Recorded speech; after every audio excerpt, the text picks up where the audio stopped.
और आर्यन को लगा जैसे उनके सामने किसी ने आईना रख दिया हो। रिया अपनी आंखों पर विश्वास नहीं हो रहा। इसने आर्यन को छू देखा। Same to same. आर्यन पल के झपकाए बिना रिया को देख रहा था। जो हो रहा था वो रिया और आर्यन दोनों की समझ में था। तुम सब ना मुझे बहुत केयर ले रहे थे। देखो नेक्स्ट गेम में मैं तुम सब कैसी बैंड बजाता हूँ। मेरे हाथ एक ऐसी जादुई चाबी हुई है ना, उससे मैं कुछ ही दिनों में वर्ल्ड चैंपियन बनने वाला हूँ। सनी की आवाज सुनते ही रिया ने आर्यन का एक हाथ पकड़ा और उसे कॉरिडोर से होते हुए स्टेयरकेस पर ले गई। दोनों की आंखों में सिर्फ एक ही सवाल था, ये कैसे हो सकता है? रिया ने चुप्पी तोड़ी और धीरे से आर्यन को पूछा, क्या तुम मेरे क्लोन हो? क्लोन? वो क्या होता है? तुम्हें क्लोन का मतलब नहीं पता? जब साइंटिस्ट एक ह्यूमन की सारी क्वालिटी कंप्यूटर में डालकर सेम दूसरा ह्यूमन को तैयार करते हैं, वो दूसरा ह्यूमन पहले ह्यूमन का क्लोन होता है। तो क्या मैं तुम्हारा क्लोन हूँ? तुम मेरे क्लोन नहीं हो सकते, क्योंकि my quality that I am very smart and sorry to see you are not. तो तुम मेरे क्लोन नहीं हो सकते। फिर हम एक जैसे क्यों दिखते हैं? अभी दोनों बच्चे सोच ही रहे थे, तब स्टेयरकेस पर किसी के आने की आवाज आई। रिया ने आर्यन का हाथ पकड़ा और उसे ऊपर टेरेस की ओर ले गई। तुम इधर बैठ जाओ। अनिका हॉस्पिटल से टैक्सी में वापस आ रही थी। उसके मन में सिर्फ एक ही बात चल रही थी, ज्योति बुआ का ऑपरेशन जल्द से जल्द करना होगा। उसके लिए उसे डॉक्टर अमृता बनकर सबके सामने आना ही होगा। हेलो। हेलो डॉक्टर, मैं अनिका गुलेरिया बात कर रही हूँ। हाँ डियर, बोलो। क्या हम ज्योति बुआ के ऑपरेशन के बारे में 2 मिनट बात कर सकते हैं? हाँ हाँ, क्यों नहीं। डॉक्टर, आप ऑपरेशन की तैयारी शुरू कीजिए। डॉक्टर अमृता कल आ जाएंगी। देखो अनिका, मैं तुम्हारे इमोशंस समझ सकता हूँ, लेकिन डॉक्टर अमृता सिर्फ इंडिया की नहीं, पूरी दुनिया के बेस्ट न्यूरोसर्जन में से एक हैं। उनका अपॉइंटमेंट मिलना इतना आसान नहीं। देखो मैं खुद डॉक्टर हूँ, तो खुद मैंने कितनी बार चाहा कि वो हमारे हॉस्पिटल में आकर कोई न्यूरोसर्जरी परफॉर्म करे, ताकि हमारे मेडिकल स्टूडेंट्स को उनसे कुछ नया सीखने को मिले। लेकिन इतने सालों के बाद भी मैं आज तक उन्हें बुला नहीं पाया। डोंट वरी डॉक्टर, मैं अभी उन्हें एक मेल भेजूंगी, वो जरूर मान जाएंगी। डॉक्टर अमृता हॉस्पिटल भी आएंगी और ज्योति बुआ को ऑपरेट भी करेंगी। आपको थोड़ी देर में उनकी तरफ से कंफर्मेशन मेल आ जाएगा। ठीक है, जैसे ही उनका कंफर्मेशन मेल आ जाएगा मैं तैयारी शुरू कर दूंगा। All right doctor, thank you. Phone काटने के बाद अनिका ने एक कंफर्मेशन मेल टाइप किया और डॉक्टर अमृता वाले अकाउंट से डॉक्टर अग्रवाल को भेज दिया। हम इस तरह से चुप क्यों रहे? स्टूपिड बॉय, गॉड ने हमें सुपर पावर दी है।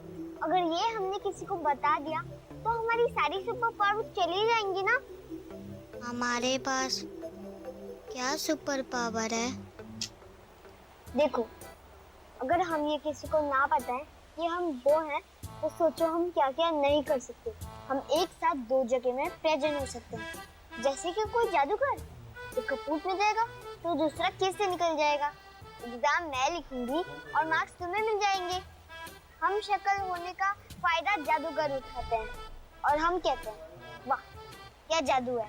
आर्यन को रिया की बातें किसी फेरी टेल जैसी लग रही थी। उसने रिया से पूछा, क्या ये सब कुछ सच में हो सकता है? यस, ये सब कुछ सच में हो सकता है अगर तुम वो करो जो मैं कहूं। तो बोलो, क्या तुम मेरा साथ दोगे? Yes, we are team now. Can we be friends? Of course, we are friends now. Hi, I am रिया।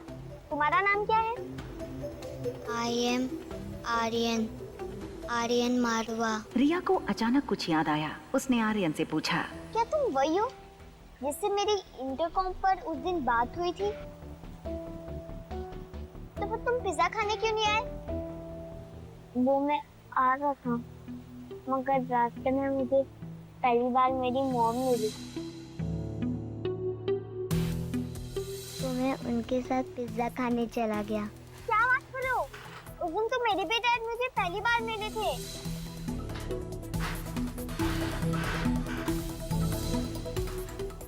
रिया अपनी उंगली सर पर थपथपाने लगी। फिर किसी बड़े जासूस की तरह बोली, कहीं ऐसा तो नहीं कि तुम्हारे डैड मुझे आर्यन समझते थे और मेरी मम्मा तुम्हें रिया?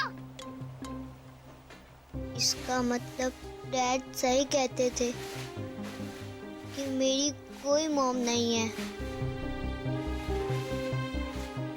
क्या मैं आज रात रिया बनकर तुम्हारी मॉम के साथ रुक सकता हूँ? कुछ ऐसी ही सिचुएशन रिया की भी थी। रिया अपने डैड को मिस करती थी। आर्यन का आइडिया रिया को बहुत पसंद आया। ठीक है, आज रात तुम रिया बनकर मेरी मॉम के साथ रुको और मैं आर्यन बनकर तुम्हारे डैड के साथ रुकती हूँ। लेकिन ध्यान रहे, तुम्हें बाहर पता नहीं चलना चाहिए, नहीं तो हमारी सारी सुपर पावर चली जाएंगी। दीदी प्लीज प्लीज बचा लो मम्मी को, प्लीज दीदी। प्रीति को यकीन नहीं हो रहा था। जब उसकी माँ जिंदगी और मौत के बीच लड़ रही थी, तब अनिका उनका साथ छोड़कर जा चुकी थी। प्रीति को अब भी विश्वास नहीं हो रहा था कि अनिका ऐसा कर सकती थी। हमें तो पहले से ही पता था कि अनिका किसी की सगी नहीं है, मगर तुम्हारी आंखें आज खुली हैं। ये तो मैं और मेरी माँ जानते हैं कि हमने कितना सहा है। तुम और भुआ आंखें बंद करके विश्वास करते रहे, लेकिन उसकी असलियत तो हम ही जानते हैं ना। मेरी माँ को सौतेली समझकर कोसते रहे। देखो, इस अनिका को भूल जाओ, हम हैं ना तुम्हारे साथ। हम तुम्हारी मम्मी को कुछ नहीं होने देंगे। और वैसे भी मैंने डॉक्टर अमृता को मेल कर दिया है ऑपरेशन के लिए। प्रीति, तुम्हारे लिए गुड न्यूज है। डॉक्टर अमृता तुम्हारी मदर का ऑपरेशन करने के लिए मान गई और वो कल तुम्हारी मदर का ऑपरेशन करने वाली हैं। और उन्होंने तो मुझे एक कंफर्मेशन का ईमेल भी भेज दिया है। कामिनी और मनीषा एक दूसरे को देखने लगे।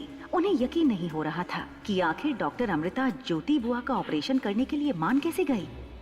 थैंक गॉड, इतनी मेल्स करने के बाद फाइनली उन्होंने पॉजिटिव रिस्पांस दिया। कामिनी की बात सुनकर डॉक्टर अग्रवाल कंफ्यूज हो गए। लेकिन अनिका ने तो अभी अभी मुझे कॉल करके बोला था कि वो। आप किसकी बातों पर यकीन कर रहे हैं? अनिका को डॉक्टर अमृता के बारे में कैसे पता होगा? उसके पास तो रिपोर्ट्स ही नहीं है और ना ही वो इंटरेस्टेड है ऑपरेशन करवाने में। आप प्रीति से पूछिए, ऑपरेशन के लिए छोटा सा काम दिया था उसे करने को, उसने वो भी नहीं किया, है ना प्रीति? बेटा प्रीति, तुम अपने आंसू पहुंच लो। इंडिया की बेस्ट न्यूरोसर्जन तुम्हारी मदर का ऑपरेशन करने वाली है and your mother needs prayers और tears. Sir, if you don't mind, क्या मैं डॉक्टर अमृता को ऑपरेशन में असिस्ट कर सकती हूँ? वैसे भी डॉक्टर अमृता को जूनियर डॉक्टर्स की टीम की जरूरत होगी, तो मैं तुम्हारा नाम ऐड करा दूंगा। Thank you sir, thank you so much. सुना आपने, मैं डॉक्टर अमृता को असिस्ट करने वाली हूँ। मम्मा, आपने सुना? मैं डॉक्टर अमृता को असिस्ट करने वाली हूँ। एक तरफ कामिनी डॉक्टर अमृता को असिस्ट करने के लिए एक्साइटेड थी, तो वहीं दूसरी तरफ अनिका सोच रही थी कि कैसे वो डॉक्टर अमृता बनकर अपनी बुआ का इलाज भी कर ले और किसी को पता भी न चले कि अनिका ही डॉक्टर अमृता है। रिया और आर्यन ने अपने कपड़े आपस में बदल लिए। रिया आर्यन को फाइनल टिप्स देने लगी। वाह, बिल्कुल मेरे जैसे लग रहे। लेकिन ध्यान रहे, मामा को ये नहीं पता चलना चाहिए कि तुम रिया नहीं हो। अगर कोई भी कंफ्यूजन हो तो टैबलेट में गेम खेल लेना और मामा को कहना कि मेरी इम्पोर्टेंट गेम चल रही है, बाद में बात करेंगे। और हाँ, अगर कोई भी गड़बड़ हो तो मुझे फ़ोन कर लेना, ओके? मैं फ़ोन कैसे करूँगा? मेरे पास तो फ़ोन ही नहीं है। ओहो, इतने बड़े हो गए और तुम्हारे पास फ़ोन ही नहीं है। एनीवे, तुम मेरा फ़ोन यूज़ कर लो, आई विल मैनेज इट। चले? रुको।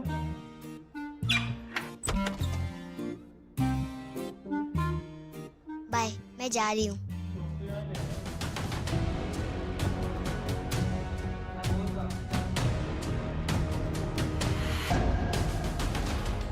समझ गया, मैं सब समझ गया। ओह नो, अब तो चाचू पापा को सब बता देंगे। अगर मम्मा को इस अदला बदली के बारे में पता चला तो बहुत गड़बड़ हो जाएगी।